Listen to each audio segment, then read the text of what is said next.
There is a phenomenon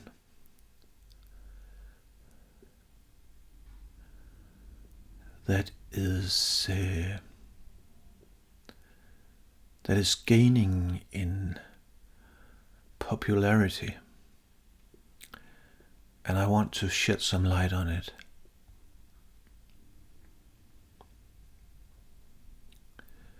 This phenomenon is also known as radical non-duality or Advaita. And because of this gaining in popularity, I thought that it would be appropriate to shed some light on it.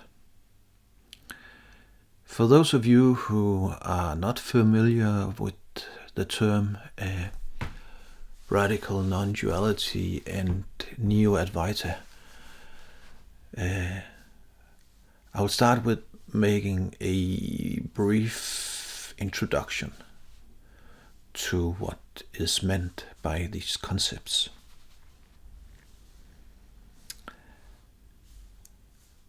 If you are interested in the things that I'm talking about, you have most likely stumbled upon other YouTube channels where the message seems to be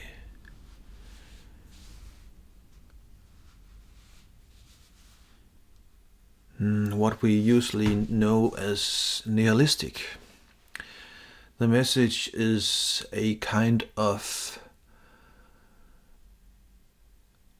complete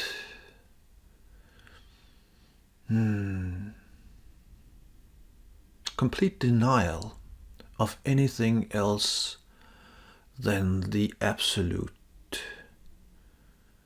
reality. The absolute reality being that there is nothing going on and nothing is happening. I have previously touched upon this phenomenon in another video. I think that this video that I'm referring to is actually the most viewed video I've got. But this phenomenon that there is nothing going on and there is nothing happening.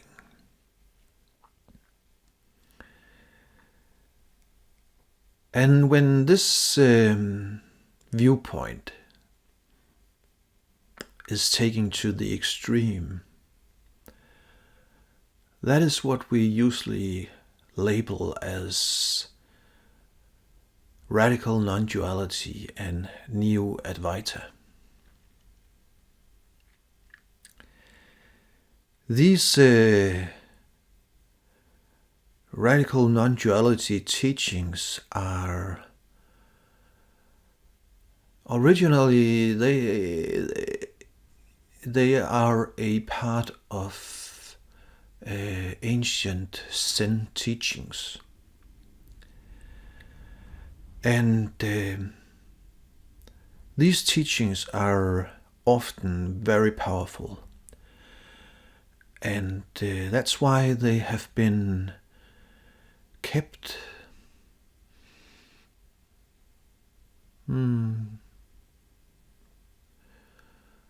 that the Zen teachers has been safekeeping them. And it used to be in order to come into contact with these teachings, it used to be that you had to be a Buddhist monk at a monastery, And oftentimes you had to be there for many years before even coming into contact with these teachings. And there is a reason for that.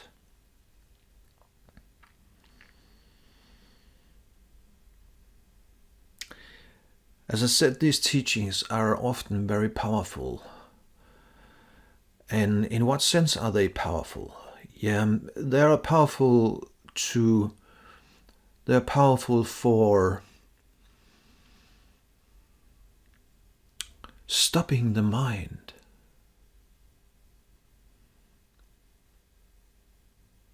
They're very powerful for stopping the normal mental narrative. They have the ability to almost stun the mind.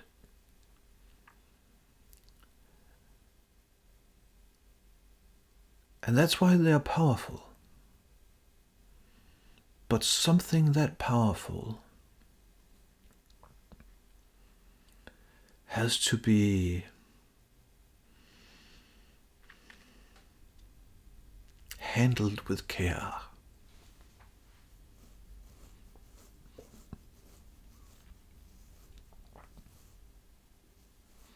You see, the mind grabs onto anything that it thinks that will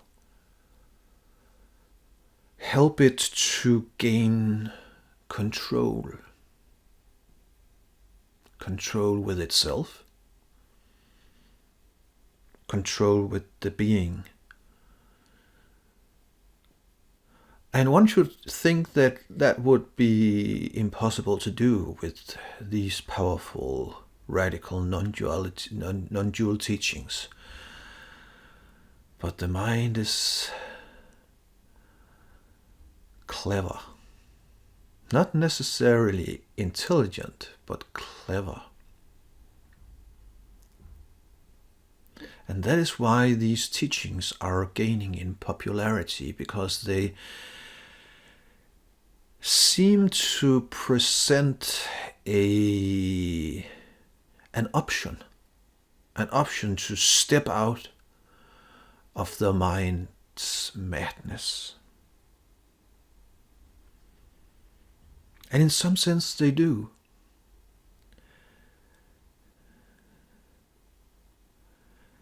In some sense they do.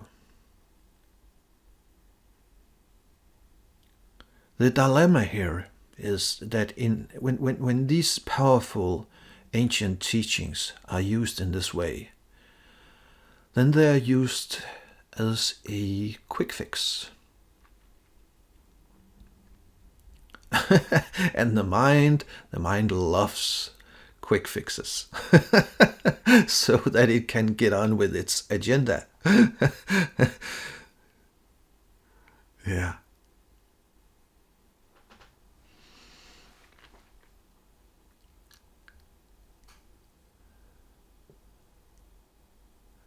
But often these teachings, these powerful teachings, are introduced at a surface level, and then the mind grabs hold of them. And that creates, I don't know if you have ever heard another term called the spiritual police. It creates the spiritual police. For unfortunately, these powerful teachings, they do alleviate suffering. But the problem is that the rest of existence is or becomes then a threat to this apparent peace, apparent mind peace. And then these non-dual teachings, they transform into a new belief system.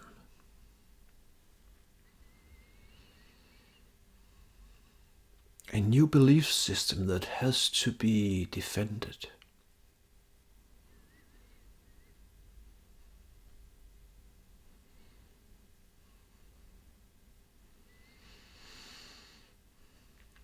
We could also call it non-dual fanaticism.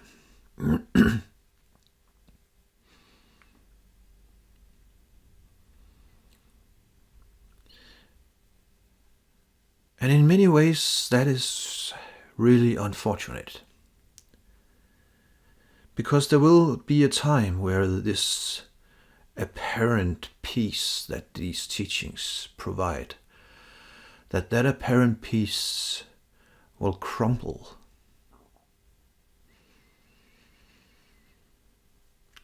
And there is a reason for that, because it is impossible to hide forever from existence. And if one tries to hide from existence, then one will be lost in emptiness. And that will create its own pain, its own kind of pain. And then what? Where do you go from there?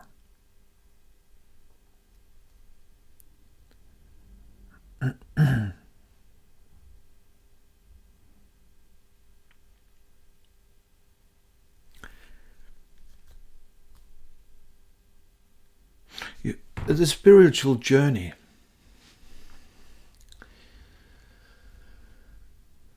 in the Western world and most of the Eastern world,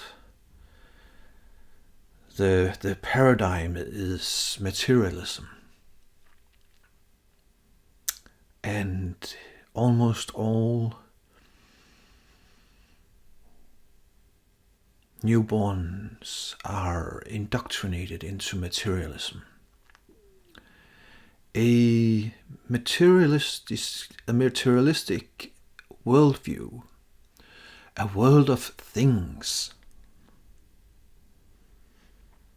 And oneself is also a thing. That is the materialistic worldview. And when we talk about a spiritual awakening, it is an awakening out of this materialistic worldview. And it is a recognition of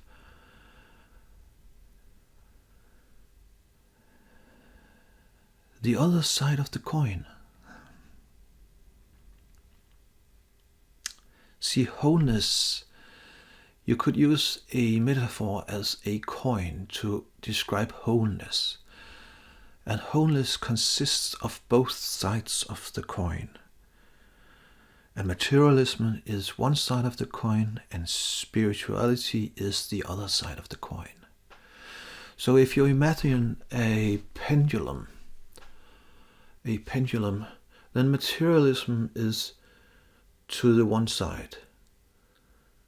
And then when an awakening happens, then the pendulum swings to the other side. And that is when the mind discovers there is another realm of reality, a spiritual realm of reality.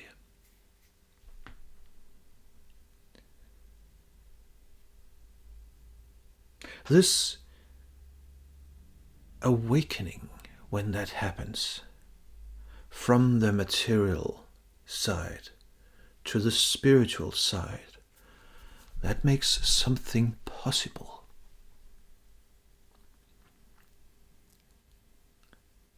Until this spiritual awakening is happening, the mind is locked into a dualistic paradigm,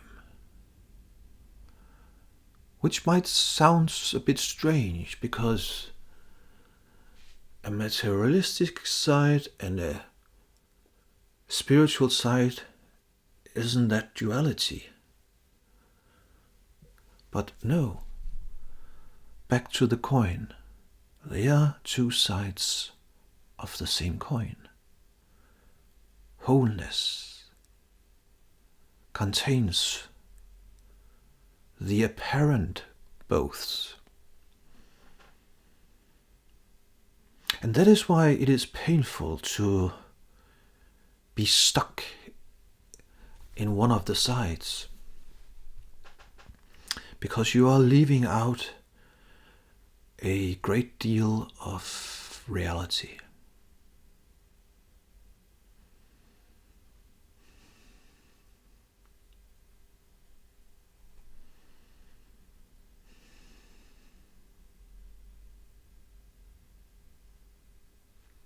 So what is it that this spiritual awakening makes possible?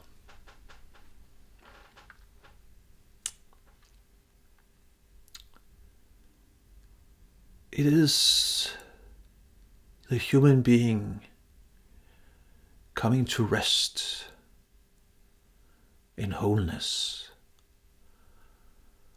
That is what is healing. That is what is longed for. But how it unfolds is very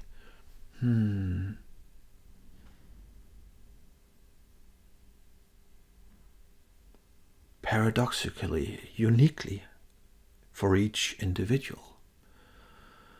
But then again, not so paradoxically at all, because if you imagine the pendulum again, where this side is materialism and this side is the spiritual realm, then the being can start from anywhere on this side. And then suddenly there is an opening, and the pendulum swings over, and the being sees, perhaps for the first time, a spiritual reality to oneself. But sometimes this awakening just barely crosses here at the bottom, and then it's back again. And the human being then says, what was that? Where did that go? I had a glimpse. And at other times, the awakening starts from way up here, 100% materialistic paradigm. And then it says, boom, over here, 100%. And everything dissolves in one flash.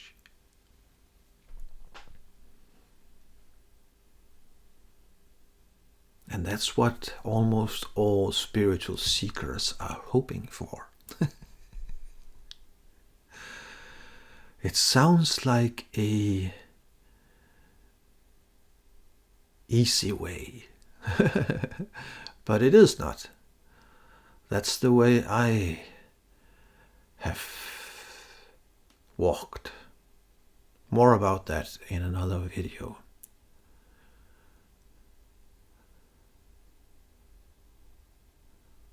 Unless you have conditioning like a rainworm,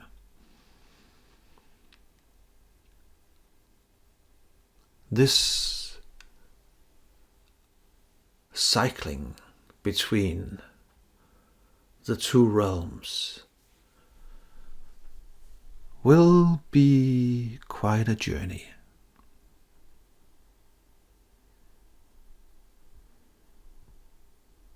Uncovering more and more conditioning. It is a journey of a lifetime, but as I have said before, it is the only journey worth taking. So back to the radical non-duality and the new Advaita and the pendulum again. It is when this dawning And these powerful teachings, they are capable of providing a sort of pseudo-awakening. Because they are so powerful, the mind can grab onto them and use them as a kind of a tool to destroy the materialist side of the mind's belief system. So it is a kind of pseudo-awakening. That what happens is that from anywhere here in the materialist side, these teachings can provide an awakening that catapults the mind up, way up here on the spiritual side. And then everything becomes spiritual. Nothing is except the spiritual realm. And that is a complete denial of the other side. And the mind sometimes takes refuge there and hides. That is not to say that these teachings aren't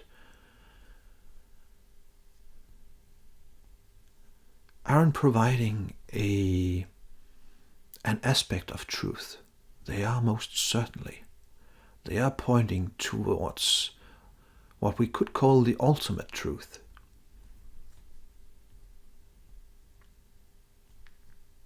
And that is why they are so powerful. And that is why the mind sometimes uses them to try to destroy anything else by saying there is nothing going on. This is not real. There are nobody here. But then you are lost in emptiness.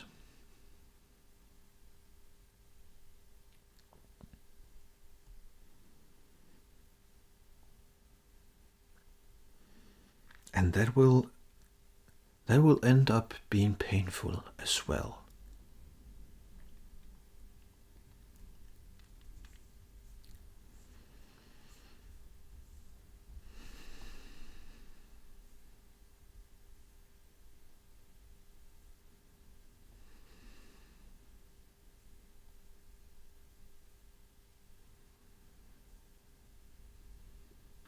So I'm not criticizing the ancient Zen teachings. What I am saying is that they must be dealt with caution. And I see the tendency in this growing popularity that the mind has found some kind of way to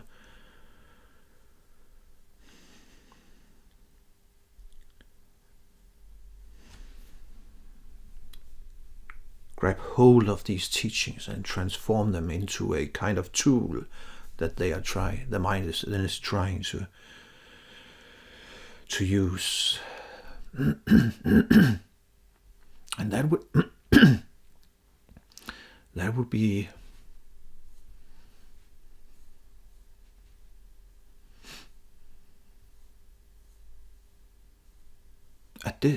be to do a disservice to these powerful teachings. It was actually a kind of the same thing that happened with the mindfulness wave. Mindfulness being somewhat more soft approach. But mindfulness is also powerful. So when mindfulness did emerge, then the mind again took the mindfulness concept, commercialized it. And I'm not saying that is a bad thing, because mindfulness can be used for many very good purposes. But the problem is that when the mind is commercializing something, then in order to make it commercial, in order to make it in order to make it possible to sell it, to make it popular, it has to sort of dilute the original teaching to make it as accessible as possible. But every time that happens, then the power of the teachings is crumbling. And I suspect that is going to happen also with the radical non-duality and the Neo-Advaita. And then there will be a counter wave where people will say, we thought that it worked, but it is very obviously that it did not work. We are suffering again. And then the mind moves on to the next thing, not knowing the gem, the gold that it was holding in its hand.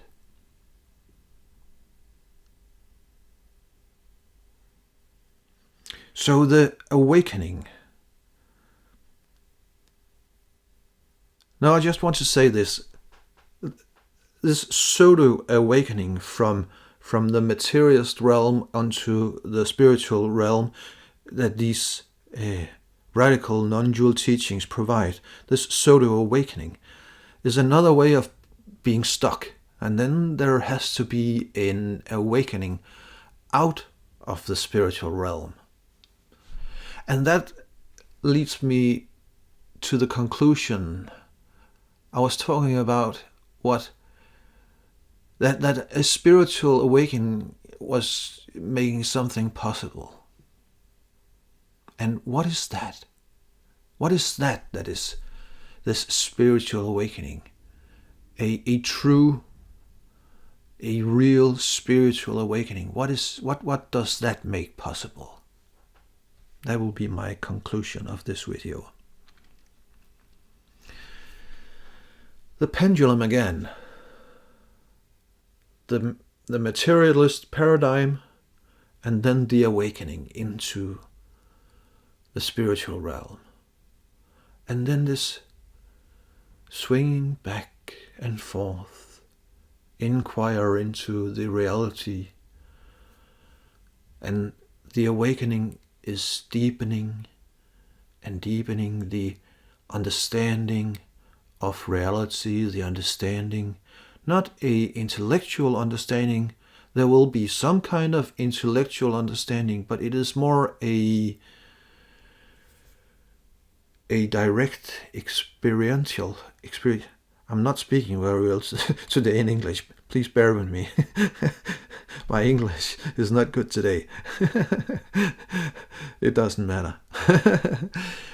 But this swinging back and forth, what it does is that eventually the pendulum will settle down here.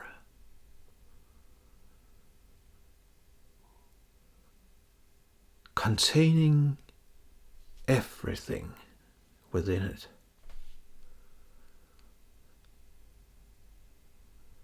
And when the pendulum settles down here, containing the whole, that is what we call enlightenment.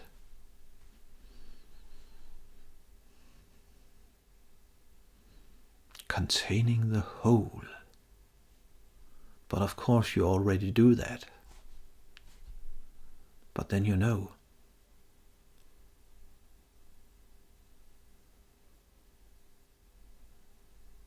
That's the journey we are on.